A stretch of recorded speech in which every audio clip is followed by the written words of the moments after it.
जापानमा अफर नै अफरको ओइरो लागिरहेको छ। अनि मैले केही दिन अगाडिबाट एउटा एपको बारेमा भनिरहेको छु, जुन हो पे फरेक्सको एप। त्यो चाहिँ डाउनलोड गर्नुभयो भने तपाईँले 5000 एन पाउनुहुन्छ। अनि त्यो 5000 एन चाहिँ नेपाल पठाउन सक्नुहुन्छ है भनेको थिएँ।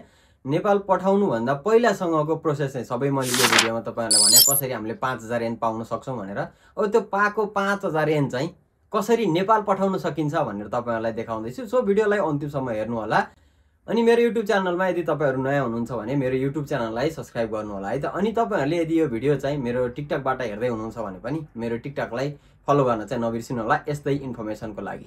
टिकटकमा अनि युट्युबमा धेरै कमेन्ट आएको थियो, मसँग माइ नम्बर कार्ड छैन, माइ नम्बर कार्ड नभए पनि मैले त्यो 5000 पाउन सक्छु सक्दिनँ, अनि त्यो 5000 चाहिँ नेपाल पठाउन सक्छु कि सक्दिनँ भन्नुभएको थियो। चिन्ता नलिनुहोस्, तपाईँसँग यदि माइ नम्बर कार्ड छैन भने पनि तपाईँहरूले मजासँग अर्कै एउटा प्रोसेस हुन्छ, त्यो प्रोसेस तपाईँलाई देखाउँछु। 5000 एन पाउनुहुन्छ अनि त्यो 5000 एन नेपाल पनि पठाउन सक्नुहुन्छ है त। सो कसरी भनेर आजको भिडियोमा तपाईँलाई देखाउन जाँदैछु। भिडियो अन्तिमसम्म हेर्नुहोस् अनि जापानमा भएको तपाईँको साथीलाई पनि यो भिडियो सेयर गरिदिन सक्नुहुन्छ है त। यदि तपाईँहरूले अझै पनि एप डाउनलोड गर्नुभएको छैन भने तपाईँहरूले छिटोभन्दा छिटो एप डाउनलोड गर्नु होला। एप डाउनलोड गर्दाखेरि चाहिँ एउटा रेफरल लिङ्क चाहिन्छ। त्यो लिङ्क चाहिँ यही मेरो भिडियो युट्युबबाट हेर्दै हुनुहुन्छ भने कमेन्टमा पिन गरेर राखेको छु, त्यो लिङ्कबाट गएर गर्न सक्नुहुन्छ। सब डिटेल भिडियो चाहिँ योमा छ, योमा गएर हेर्नु होला। अथवा तपाईँले यो भिडियो टिकटकबाट हेर्दै हुनुहुन्छ भने पनि टिकटकको मैले मेरो प्रोफाइलमा एउटा लिङ्क छ, त्यो लिङ्कमा टच गरिसके पछाडि टपमा नै पे फरेक्स एप डाउनलोड गर्ने लिङ्क भनेर त्यसमा चाहिँ राखेको छु, त्यसमा टच गरेर तपाईँले हेर्न सक्नुहुन्छ। फुल भिडियो मैले टिकटकको फर्स्ट भिडियो पिन गरेर राखेकोमा हेर्न सक्नुहुन्छ, कसरी रजिस्टर गर्न सकिन्छ भनेर त्यहाँ नै छ है त। सो सबैभन्दा पहिला चाहिँ हामीले नेपालमा कसरी पैसा पठाउन सक्छौँ भनेर तपाईँलाई देखाउँछु। अनि त्यो देखाइसके पछाडि लास्टमा चाहिँ तपाईँहरूसँग यदि माइ नम्बर कार्ड छैन भने पनि तपाईँहरूले माइ नम्बर कार्ड बिना पनि आफ्नो अकाउन्ट कसरी बनाउन सक्नुहुन्छ, नेपाल कसरी पठाउन सक्नुहुन्छ भनेर देखाउँछु। सो भिडियो अलिकति लङ हुनसक्छ, अन्तिमसम्म हेर्नुहोस्। केही नभए कमेन्ट गर्नु होला, फेरि अर्को भिडियो बनाउनेछु। सो ढिलो नगरिकन सबैभन्दा पहिला चाहिँ हामीले नेपाल पैसा कसरी पठाउने, जसले 5000 एन पाइसक्नु भएको छ त्यो देखाउँछु है त। सो तपाईँहरूले चाहिँ पे फरेक्स एप चाहिँ ओपन गर्नुहोस्। ओपन गरिसकेपछि हामीले नेपाल पैसा पठाउँदाखेरि कसको अकाउन्टमा पठाउँछ त्यो अकाउन्ट चाहिँ पहिला हामीले सेट गर्नुपर्छ, एड गर्नुपर्छ है त। सो तपाईँहरूले लगइन गर्नुभयो भने चाहिँ यहाँ बेनिफिसियरी भनेर लेखेको छ, त्यसमा चाहिँ टच गर्नुहोस् है। न्यू बेनिफिसियरी भनेर प्लस चिन्ह छ, त्यसमा चाहिँ टच गर्नुहोस्। त्यसमा टच गरिसकेपछि नेपाल टच गर्नुहोस्। नेपाल टच गरिसके पछाडि चाहिँ यहाँ अब ब्याङ्कमा पठाउने कि क्यास पिकअप हो कि ई वालेट हो भनेको छ। हामी चाहिँ अहिले ब्याङ्क अकाउन्टमा पठाउन जाँदैछौँ। सो ब्याङ्क अकाउन्टमा टच गरौँ अनि त्यस पछाडि नेक्स्ट गर्नुहोस्। नेक्स्ट गरिसके पछाडि चाहिँ यहाँ इन्डिभिजुअल आइसक्यो फर्स्टमा, त्योभन्दा तलपट्टि चाहिँ बेनिफिसियरी नेम भनेको छ। मैले चाहिँ मेरो वाइफकोमा पठाउन लाएँ होइन, वाइफको नाम लेखिसकेँ। तलपट्टि फोन नम्बर छ। तपाईँहरू धेरैजनाले जापानकै नम्बर राख्नु भएको छ, यहाँ जापान चाहिँ आउँदैन। नेपालमा तपाईँसँग भएको नम्बर जसको चाहिँ अकाउन्टमा पठाउँदै हुनुहुन्छ उहाँको चाहिँ फोन नम्बर लेख्नु होला। नाम पनि जसको अकाउन्टमा पठाउँदै हुनुहुन्छ उहाँकै अकाउन्ट होल्डर नेम हो है। अनि त्यो भइसकेपछि तलपट्टि चाहिँ रिलेसनसिप भनेको छ, तपाईँको पैसा लिने को हुनुहुन्थ्यो, दाजुभाइ अथवा आमा बुवा तपाईँको हस्बेन्ड वाइफ होइन, त्यसमा चाहिँ सिलेक्ट गर्नु। अनि त्योभन्दा तलपट्टि चाहिँ तपाईँको एड्रेस हो, एड्रेस लेख्नु होला। अनि त्योभन्दा तलपट्टि चाहिँ तपाईँहरूको चाहिँ ब्याङ्क चाहिँ कुन ब्याङ्कमा पठाउँदै हुनुहुन्छ। मैले चाहिँ ग्लोबलमा पठाउँदैछु, सो मैले ग्लोबल आइएमई टच गरेँ। सितेन चाहिँ लेख्नु पर्दैन भनेको छ होइन, केही पनि नगर्नुहोस्। त्योभन्दा तलपट्टि अकाउन्ट नम्बर छ। अकाउन्ट नम्बर चाहिँ मिस्टेक नगर्नु होला। यो यदि तपाईँले मिस्टेक गर्नु भने तपाईँलाई नै बेफाइदा हुन्छ, केही पनि गर्नु मिल्दैन। सो अकाउन्ट नम्बर चाहिँ 2-3 चोटि चेक गर्नुहोस् अनि नेक्स्टमा टच गर्नुहोस्। नेक्स्टमा टच गरिसके पछाडि यहाँ तपाईँको डिटेल देखाएको छ। मिलेको छैन भने अझै पनि एडिट गर्नु मिल्छ। यदि मिलेको छ भने यहाँ एप्रुभ भनेर चाहिँ आएको छ, त्यसमा टच गरेर अनि नेक्स्टमा टच गर्नुहोस् है। नेक्स्टमा टच गरिसके पछाडि यसो टाइम लाग्छ। अनि त्यस पछाडि फेरि पनि यहाँ के गर्नु चाहिँ बेनिफिसियरी भनेर आएको छ, त्यसमा टच गर्नुहोस्। अथवा यो आफै पनि चल्छ है। अब यहाँनिर चाहिँ अब आजको रेट देखाएको छ। शनिबार र आइतबार बिदाको दिन चाहिँ अलिकति कम हुन्छ रेट चाहिँ, त्यही भएर तपाईँले सकेसम्म सोमबारबाट शुक्रबारसम्म चाहिँ पठाउने प्रयास गर्नुहोस् है त। त्यतिखेर रेट अलिकति हाई हुन्छ है।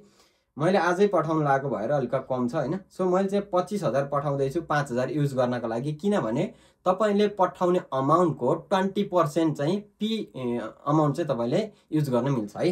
पी अमाउन्ट चाहिँ तपाईँ पी मनी चाहिँ युज गर्न मिल्छ होइन। सो 25,000 को चाहिँ 20% भनेको चाहिँ 5000 एन भयो है। सो तपाईँले चाहिँ मैले 25000 गरेँ। अनि त्यस पछाडि त्यहाँ तलपट्टि हेर्नुहोस् त, एभाइलेबल पी मनी ब्यालेन्स भनेकोमा तपाईँले टच गर्नुभयो भने यहाँ मेरोमा चाहिँ अमाउन्ट देखायो 5000 एन चुज गर्न मिल्छ भने तपाईँले अप्लाई गरिदिनुहोस्।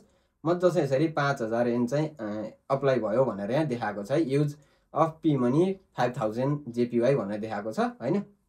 अनि यति भइसकेपछि तलपट्टि आई एग्रीमा टच गर्नुहोस्। त्योभन्दा माथिपट्टि हेर्नुहोस् त यहाँ पर्पोज चाहिँ के को लागि पठाउने हो भनेको छ। मैले पनि सुरुमा टच गर्न बिर्सेछु।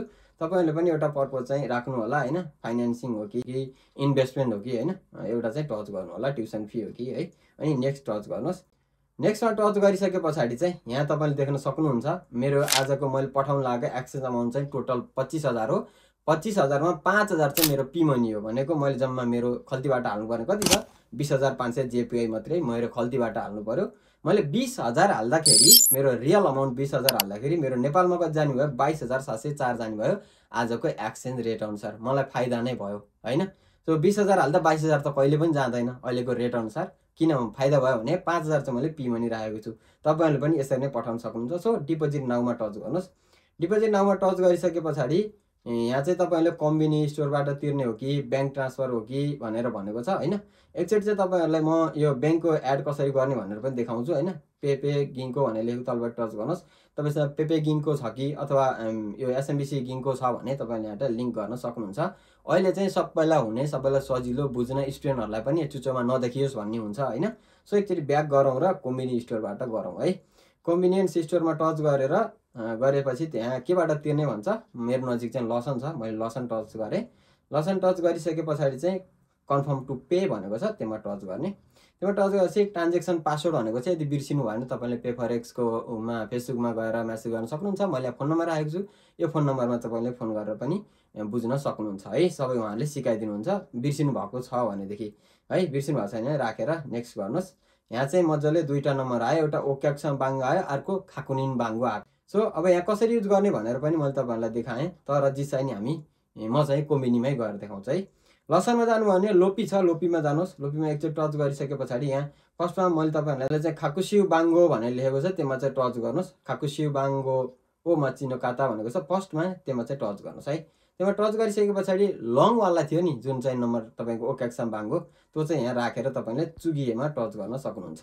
अनि त्यसपछि खाकुनिन बाङ्गो है 4-5 वटा नम्बरको हुन्छ त्यो हानेर फेरि चुगिएमा टच गर्नुहोस्। अनि यहाँ अब तपाईको डिटेल मिलेको छ कि छैन हेर्नुहोस्। यदि मिलेको छ भने तपाईले हाईमा टच गर्न सक्नुहुन्छ। अनि पेपर आउँछ। यो पेपर लगेर तपाईले रेजिमा दिनुहोस्, तपाईको पैसा उति बेला नै नेपाल जान्छ है। यसरी फाइदा हुन्छ। अनि धेरैजनाले चाहिँ एउटा क्वेशन गर्नुभएको थियो मसँग माइ नम्बर कार्ड छैन। माइ नम्बर कार्ड नभएको हुनाले मैले चाहिँ अकाउन्ट रजिस्टर राम्रोसँग गर्न सकिनँ। 5,000 देखाएको छ भनेको त्यो देखाएको 5,000 युज हुँदैन जबसम्म तपाईले माइ नम्बर कार्ड बुझाउनुहुन्न। अब माइ नम्बर कार्डै छैन त के बुझाउने हैन। सो यसको आइडिया पनि मसँग छ। भिडियोलाई अन्तिमसम्म हेर्नुहोस्।